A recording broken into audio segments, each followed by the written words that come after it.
Hi, and thanks very much for joining us. I'm Gretchen Reynolds, a health columnist for the Washington Post, and I'm today's moderator. Joining me is a really amazing group of speakers from research, clinical, and athletic perspectives. And we're going to do our best to demystify the links between exercise and health. And hopefully we'll also debunk some myths along the way. But first, I want to introduce our panelists. We have Brooke Ford. She's an Olympic silver medalist in swimming and a project coordinator at the Harvard Chan School. Ai-Min Lee is an epidemiologist and a leading researcher on physical activity, health, and longevity. Mia Sanchez is a marathoner and a very newly minted graduate at the Harvard Chan School in Environmental Health. And Megan Wasfy is a sports cardiologist at Massachusetts General Hospital who studies how exercise influences heart health. So I want to start with a rapid fire question for everyone, which is, why do you exercise? Ai-Min, do you want to start? Sure. So I'd like to quote Professor Ralph Paffenbarger, the late Professor Ralph Paffenbarger, who was my mentor and one of the pioneers in the field of physical activity and health. He said, exercise adds years to your life and life to your years. Full disclosure, I have an additional reason why I exercise. Now, I'm not athletically talented like our other four panelists, so I need a little bit more of a push to get myself to exercise sometimes. And when that happens, I tell myself, I have to exercise in order to give legitimacy to the work that I do. I can't just do this research and not do what I tell people to do. And Megan, do you want to? There is some practice of what you preach, Iman, that keeps me consistent. But I'll say, I have been more competitive versus others in my youth, and I get the urge to go back to that sort of racing mentality intermittently now in midlife. But mostly now, running for me, my preferred sport, is more about feeling strong, healthy, and peaceful. And so that's shifted for me over my life. Brooke? Yeah, similar. For a while, the reason I exercised was because it was my job. That's my whole focus was achieving new goals, through pushing myself physically.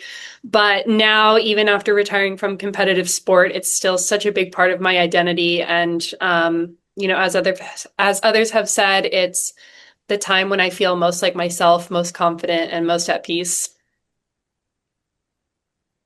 And Mia?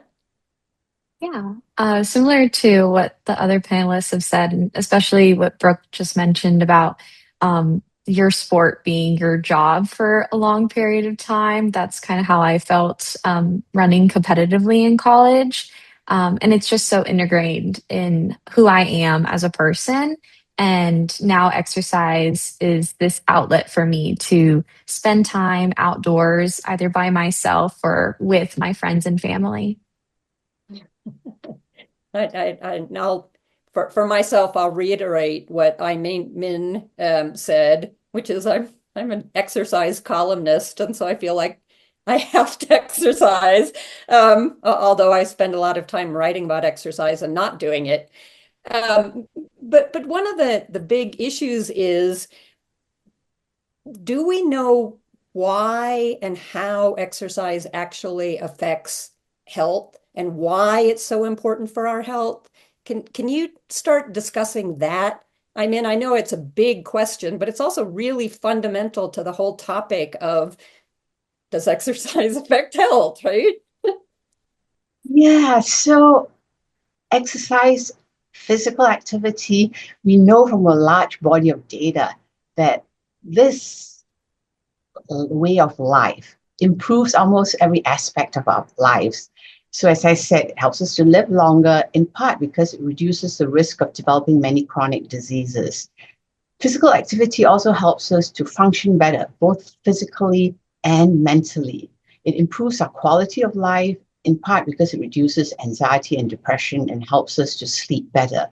It's also important for weight control, weight maintenance. It builds strong bones and muscles. So I think that's why moving is so important for our health. But do we know at this point, like how much exercise we actually need? I mean, that there's a really entrenched myth that you know very well that we need at least 10,000 steps a day. Um, can you talk a little bit about where that myth came from and then what the reality is in terms not just of steps, but of physical activity, the amount of physical activity that we need? That would be great. So I'm first going to start with the word exercise. We say exercise, and when we say exercise, usually we mean the kinds of things that you guys do, running, rowing, going to the gym. And this is a little bit daunting to many people because they're not exercise people. We've increasingly seeing with a large body of research that it's not just exercise, but any physical activity that is helpful to health. So to give a little bit of context, in the past, when we did research studies on physical activity, the only way we could assess physical activity, I shouldn't say the only way, but a major way that we assess physical activity was to ask people about their activity. And of course, people remember exercise things better than, say, washing teacups yesterday or cleaning the house, because that's less regular and you might not report it as well. So our recommendations currently, the latest recommendations for public health are from 2018 in the US and 2020 in the World Health Organization. They rely on a body of data that largely use self-reports of physical activity. As you all know, over the last period of time, wearables are becoming increasingly common, and we've started to collect data on wearables and health. So we can use these wearables, which don't rely on our memory, but the wearables can actually measure physical activity in smaller quantities. And it's very encouraging to see that the dose of physical activity we need for health is actually quite low. Even light intensity physical activity, like slow walking, as I said, doing light housework, washing dishes, has been shown to be helpful, particularly in older people. And I like the 10,000 steps question that you asked because it's very conventional. It's a nice number, it's easy to remember. But if we look at the history of this, the 10,000 number actually originated in the mid-60s in Japan. Japanese were the first people to sell commercial pedometers. And at that time, they sold a pedometer, which they called the manpo. Okay. Man in Japanese means 10,000. So the manpo was 10,000 step meter. And, it's got a nice sound to it, easy to remember. And Gretchen, as you know, you covered a study that we did some years ago when we wondered, do you really need 10,000 steps? And so we published one of the first studies to ask this question specifically. Do you need 10,000 steps to be healthy? And the answer was actually no. So what's encouraging is that some is better than fewer, more is better, but at some point the benefits taper. And it makes sense, like you can't live forever. You can't lower your blood pressure to zero. So the tapering of the effect based on steps depends on possibly the population, how old they are, and what outcomes you're looking at. So for example, if you look at cardiovascular disease and cancer, among older people, the benefits probably start to taper around 6,000 to 8,000 steps, which means, if you've got 10,000 steps, yay, great for you, but you're probably no better off than someone who took 7,000, 8,000 steps. And Megan, as a cardiologist, how important is whether we find it as exercise or just physical activity or not sitting for heart health? And are all of those the same? It's a really great question. I love the way Iman framed things as you've got exercise, which is like the structure and you have a goal to it. And then in research, however, you want to think about the broader lens of physical activity, which could include housework or commuting or many other ways we move our body.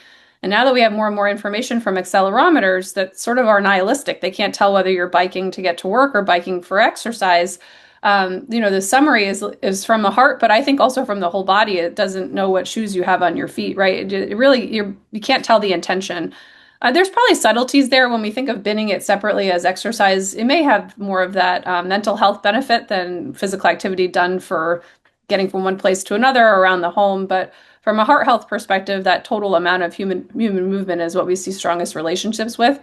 Um, and really to emphasize the message that like any movement adds to health, which should be empowering. The idea that you don't have to get up to 10,000 steps, though that is a modest goal and many people can achieve it. But even improving from something very low, like 500 or 1,000 steps today, up to several thousand, or if you want to think of it in the terms of minutes, from 0 minutes up to even a half hour or an hour of movement a week, is better than no movement at all for patients that are, really exercise or physical activity deficient. And then dosing from there, our guidelines hit a sweet spot. We're aiming for around 150 minutes of moderate intensity physical activity a week. Both has really great health benefits, both to longevity, but also specifically heart health. But it, from a public health perspective, is very achievable and doable for many people. Is it possible, on the other hand, though, to do too much? Is there good evidence about is there a plateau that you shouldn't go past? We have our athletes here who would probably know too, but Megan, do we know if there's a a point at which you could be doing too much? I'll speak first to the question of a plateau, which we see, and a lot of this has been Iman's work, where if you're looking at a dose response, there is the idea you can't exercise yourself to immortality, right? You're seeing these massive improvements in longevity and reductions in cardiovascular disease, but you can't reduce those risks to zero with physical activity. It just stands to reason, right? And those plateaus tend to occur around several multiples of our bare minimum recommended physical activity doses. So, around 3 to 5 times that bare minimum of 150 minutes of brisk walking a week, or you get double credit if you're doing anything more intense. So, you're not really seeing further health benefits if you go beyond that dose. And that's relevant to me in my practice because I see mostly athletes who are sometimes orbiting way above that dose. I always like to anchor to then what's their why, make sure that individuals understand that beyond that given dosing, on average, you're not seeing health benefits. We have to acknowledge we don't actually know in an individual human what their personalized optimal dose of physical activity is. And as Iman pointed out, it stands to reason even over your lifespan that probably changes from a younger person, for example, to an older person. The best studies we've had looking at the tail end of the dose response curve is that responsibly, we can't say there's sort of a too much physical activity. Iman's been part of studies where they've aggregated data from over 500,000 individuals. And yes, you can see mortality goes down, it plateaus, and then there's a numerical uptick. But it's very few people that are doing those super high levels of physical activity. And so when you see the uptick in scientific sense, we're not sure if it's there or not. It's not statistically been shown that you can see an uptick in risk as a too much exercise. But we do know there is this paradoxical idea, which is that physical activity and exercise overall lower our risk of sudden heart events, but that an hour spent in exercise is riskier than an hour spent at rest. And that's obviously stands to reason for people that unknown to them or maybe known to them harbor cardiovascular disease risk-producing conditions, right? So for individuals where there is a condition or a diagnosis, it's really a subtle and personalized discussion for them. What's the too little, just right, too much? Well, I'm really interested in sort of the athlete's perspective on this for two reasons. One is, did you as athletes ever worry that you were doing too much? And then also, as you've moved from being athletes to being more like the rest of us, how have you transitioned from working out for performance to working out, presumably, for health? And what was that process like? So, Brooke, do you want to answer both of those? Definitely. Yeah. These are things I think about all the time. As an athlete, definitely it was actually quite a fine line in terms of are you doing enough or versus too much? And maybe not so much from like a cardiovascular perspective, but more from like overall mental and physical perspective. I mean, the sort of commonly used term among athletes is burnout or overtraining syndrome, things like that, which I saw in several of my, competitors and peers as I was training. And it really is like, I think difficult to know for each person, and it can be different at different times, like what actually leads to that, whether it's more cumulative or there's like, one really hard workout on a given day that really just wipes you out. And so it came down to a lot of just using intuition, which is hard to develop as an athlete because you're so used to relying on numbers, on feedback like times for your performance, and using that to determine, how much is enough.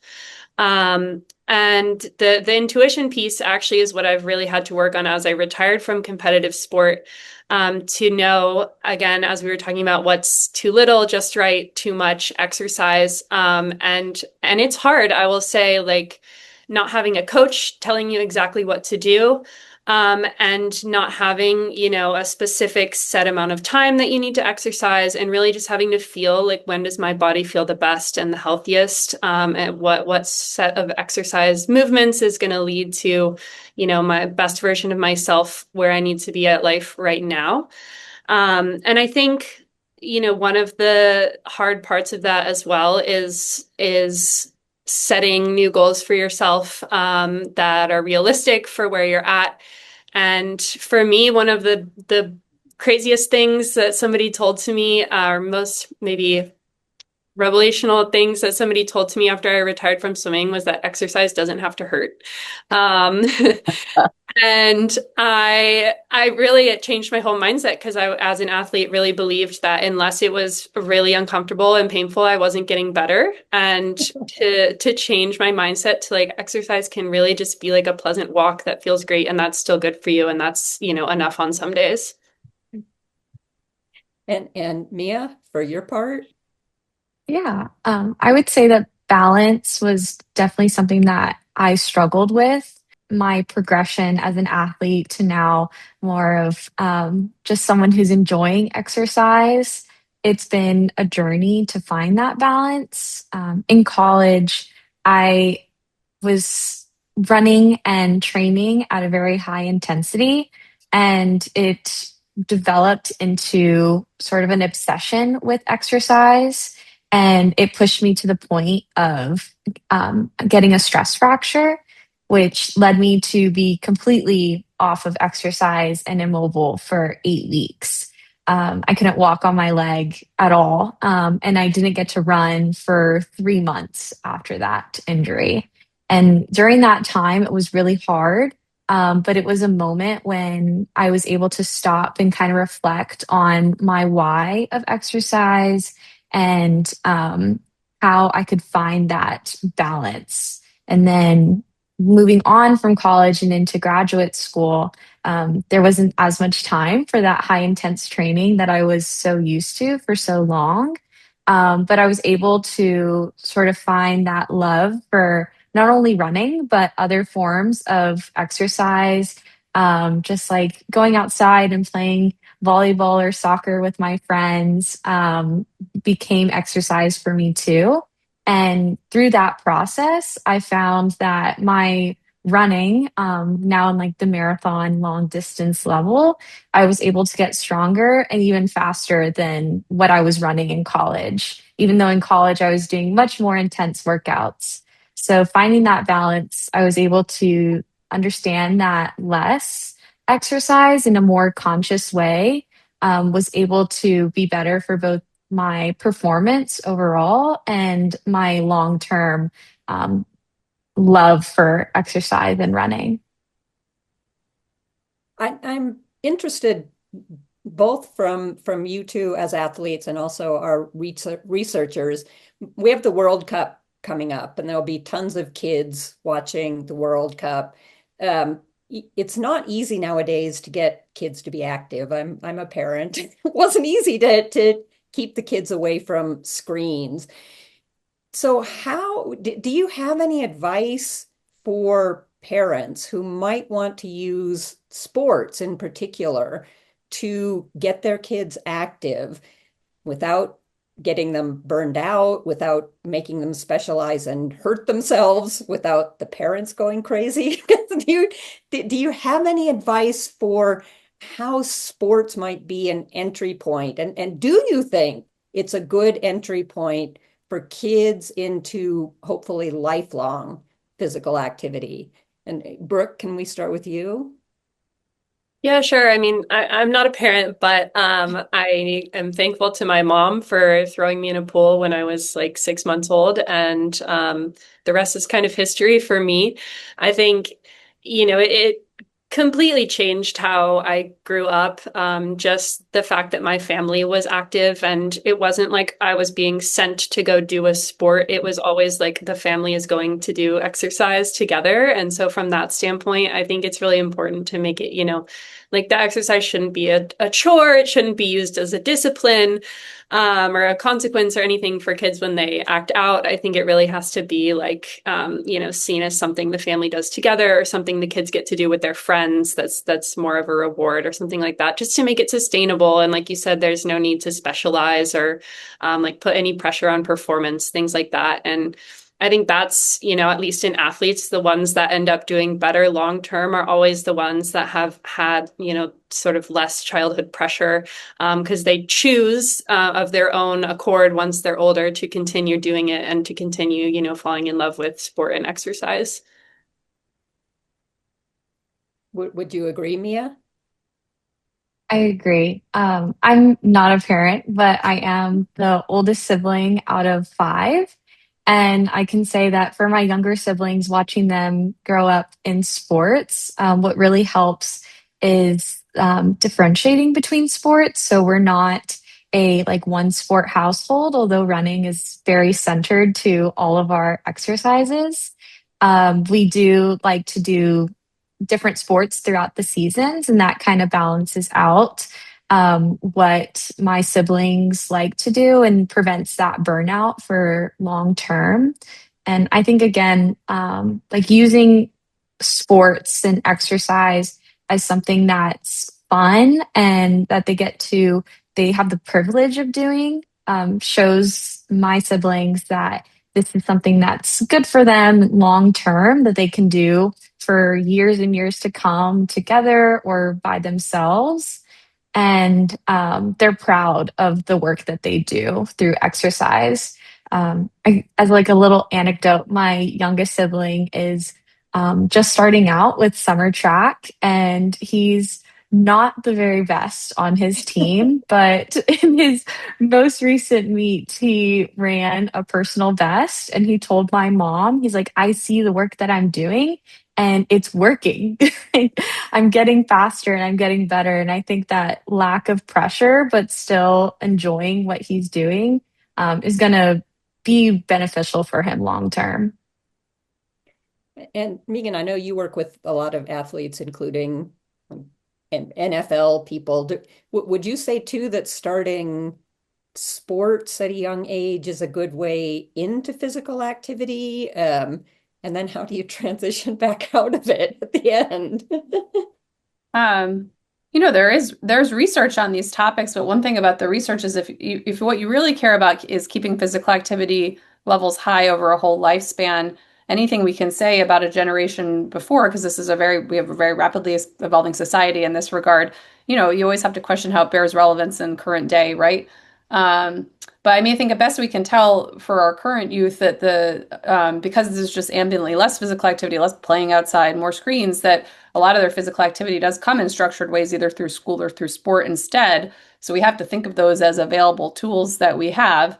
One thing I think we see consistently and hopefully across generations, if you have exposure to a lot of different ways of moving your body, you're more likely to find one that sticks and you still enjoy through midlife, which as an adult cardiologist, that's what I want to continue, right? And so who knows what makes someone enjoy running versus swimming versus dancing, right? But if you get exposure to all those things, you can think of it as that's your toolbox to pick out of from for the rest of your life. So I like that concept. And it's sports specialization as such is a really hot topic in the sports medicine community right now, because if you narrow down that exposure to just one thing, you might not be exposed to other forms of moving your body. And then there is that sort of question of injury and burnout that might leave you actually paradoxically leaving your sport before you even hit midlife, right? Um, and so those are all evolving questions, and as public health in public health, I think definitely merits more work. I do see both a lot of current athletes and former athletes, and I think Brooke, something you said earlier that's an important thing. Whether we have people leaving organized sport after high school or after college or after a long professional career, what's the counseling and how can we do better at making sure it's not an all or nothing? It used to be so competitive, but that, the idea is you could imagine then there's this like, well, it's not worth it if I'm not hurting, as Brooke was saying. Really, exercise is medicine, doesn't need to hurt, right? So the idea it isn't an all or nothing, and that even reducing your physical activity from that of a professional athlete, you have to make sure you don't go down to zero, but end up somewhere that's still in a healthful level of physical activity to promote that midlife health and beyond. Most of the sort of exercise and sports and physical activity that we've been talking about so far would be considered aerobic. But how important also is strength training and doing it deliberately, just making sure that you're doing some strength training. How important is that? And also, I'm wondering, you might know this, how uncommon is strength training? Yeah, so our guidelines do include strength training exercises, and we've known for a long time that strength training is important for your muscles and bones, and so we've emphasized it in older people. But we're increasingly beginning to realize that muscle strengthening exercises, and by muscle strengthening exercises, I don't mean, lifting weights alone. You can do things like lifting weights, you can do Pilates, carrying your groceries up the stairs. Those are also muscle strengthening exercises. These kinds of activities we've seen, I would say over the last maybe 5 or 10 years, more data showing that such activities also decrease our risk of many chronic diseases, heart disease, cancer, type 2 diabetes. But we have a lot fewer data on this kind of activity compared to aerobic activities. So while our guidelines tell us do this 2 times a week, engage the major muscle groups of your body, we don't have as much detail on exactly how long we need to do that. And research is still ongoing. In terms of how many people do it, if we look at national surveys, only about a third of the population engages in muscle strengthening exercises to the extent that is recommended. So this is based on self-reported activity. And currently, self-reports are what we rely on because our devices do not measure muscle strengthening activities easily. In terms of both muscle strengthening, but also aerobic, is there any evidence that it's ever too late to start? We were talking about kids, but for someone who might have managed to somehow get through middle age and suddenly is realizing maybe I should be doing something, is it ever too late? So I'll start with aerobic activity first, since we know a lot about that. There is a large body of research showing that it's never too late to start. And in some ways, it's sort of like you can't bank it either. I mentioned Professor Ralph Paffenbarger earlier, and he did some of the very early studies, which were great. He followed Harvard alumni, and he looked at Harvard alumni who had been athletic during college and then followed them up through middle age. And it appears that what you currently do is more important than what you did in the past, meaning that the Harvard athletes who were, playing a lot of sport when they were in college but became couch potatoes, they actually didn't do as well as the people who did no sport in college but were currently physically active, which again makes sense because we know from studies that if you do physical activity, you improve your blood pressure, your glucose tolerance, your lipids, but it's not like this benefit lasts forever. At some point, the benefit from this bout of exercise diminishes. Then you need to do another bout of exercise. So for aerobic activity, it's clear that it's never too late to start. And studies have shown that even if you start being active in your 70s, it is helpful for you. For muscle strengthening activities, there are a lot fewer data. So we don't know, if you start early, you start late, what the difference is. But we do know that there have been muscle strengthening exercise studies done in older individuals, particularly to help them with their muscle, their bones, their balance. And in these older individuals, so people who had never done or hadn't done much muscle strengthening, in these older people, muscle strengthening activities was helpful. One of the questions that I frequently get is about this, the very word intense, intense exercise, even vigorous, the word that's often used in the sort of formal recommendations. People don't know what that means, and also don't know whether there's an advantage to sometimes doing more intense exercise or not. And what do we know about that? And do you want to start with that one, Megan? Since a lot of it has to do with the heart. It's a great question. It's something that comes up a lot. First, I'd say like highly intense or vigorous exercise in our public health guidelines is on a scale that I like to call absolute, meaning it's the same for Brooke and Mia as it would be for someone who's never exercised in their life. And that just reflects how we collect information from people. We can't tell even through accelerometers easily whether it feels intense to the person who's wearing the accelerometer. We can just tell how much they're moving. So most of our information about the impact of physical activity on long-term health outcomes is what we can say about intensity. It's on this absolute scale where moderate is brisk walking, and you can generally say anything more intense than that is, counts, quote unquote, counts for double. There's not a triple credit or quadruple credit for high intensity interval training. And from that, and curious Iman's input, I think that the message we should have the public taking home about what does intensity mean when we're looking at that absolute scale is, what matters is the total amount of human movement, not how we get that dose up, which should make things really accessible for our patients. Because the whether you're doing things at that moderate brisk walking level or more vigorous intensity scale, it seems like the health benefits really relate more to the total dose you get up to. It's of course more efficient to go faster. You get up to a total dose sooner than to go slower. But that should be empowering for our patients because the details don't matter quite as much. It doesn't matter whether you put it all on the weekend and clump your physical activity together or spread it out throughout the week. Just the total amount you get to is what counts. Now, of course, if you're in a sport and you're training, two things change. One is, of course, your performance is going to vary depending on the intensity of your training. And then we also start to think of intensity in a different way. It's all relative to your cardiorespiratory fitness. And that's a very different scale. People talk about things like heart rate ranges or zones. Just know that that way of thinking about intensity is divorced from that absolute scale. It gets more into sport performance, which is a different space.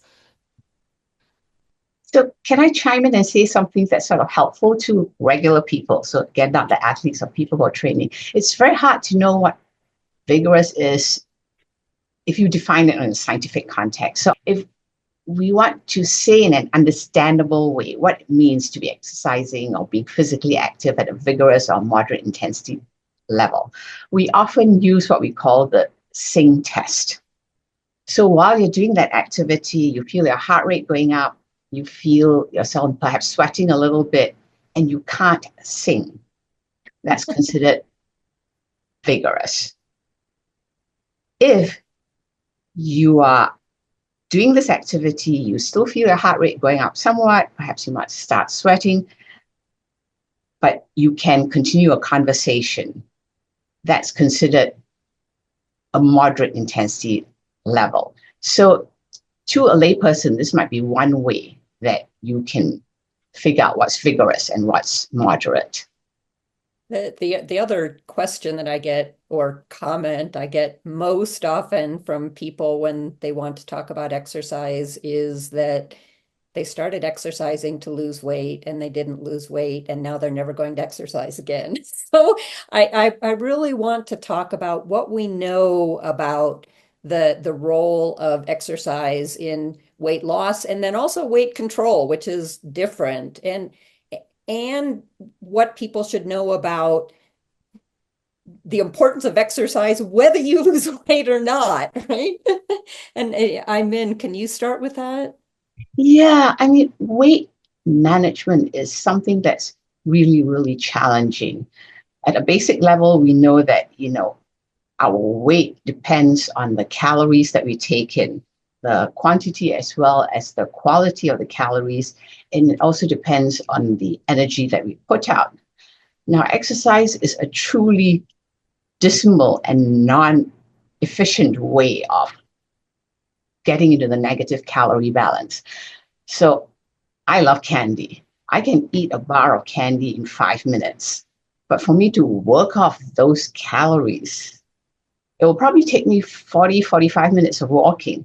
So thinking that, just doing the level of physical activity that is recommended and not being mindful about what we eat, it's really not a good recipe for trying to lose weight.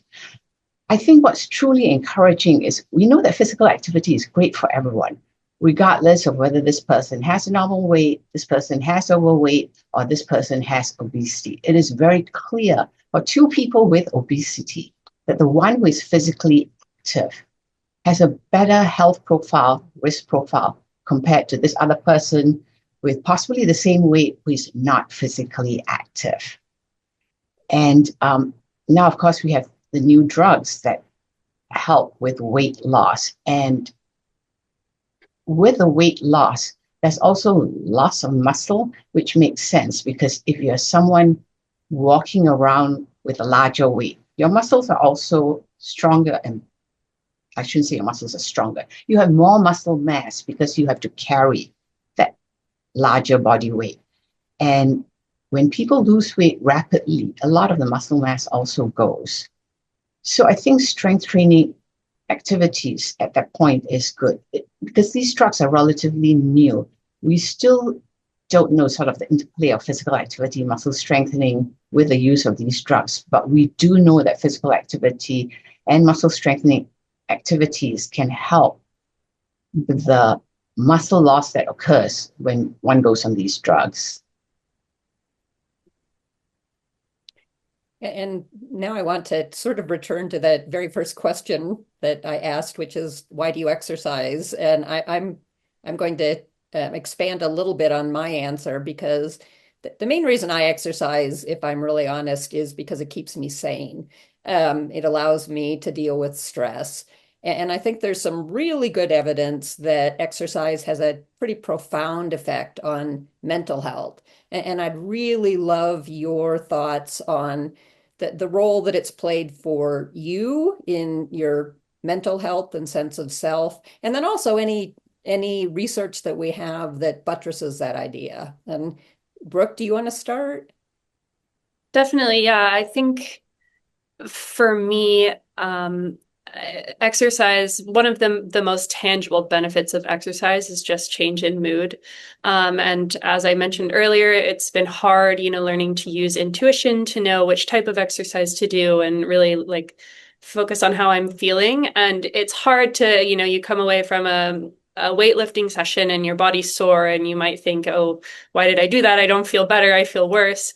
But no matter what type of movement or how my muscles feel after, or, whether it was cardio or strength or anything, I think I always notice that my brain is just a little bit clearer. I've, stopped some of the to-do list running through my head, things like that. Or if I can just get outside and walk in the sun for a few minutes, that's just the easiest thing to note. And so that's one of the reasons that keeps me coming back to exercise on a regular basis is, just the immediate sort of improvements on mental health and mood. Mia? I definitely agree. I think with running being so ingrained in my life, and I've been running since I was 11 years old, so it's definitely become an outlet for me.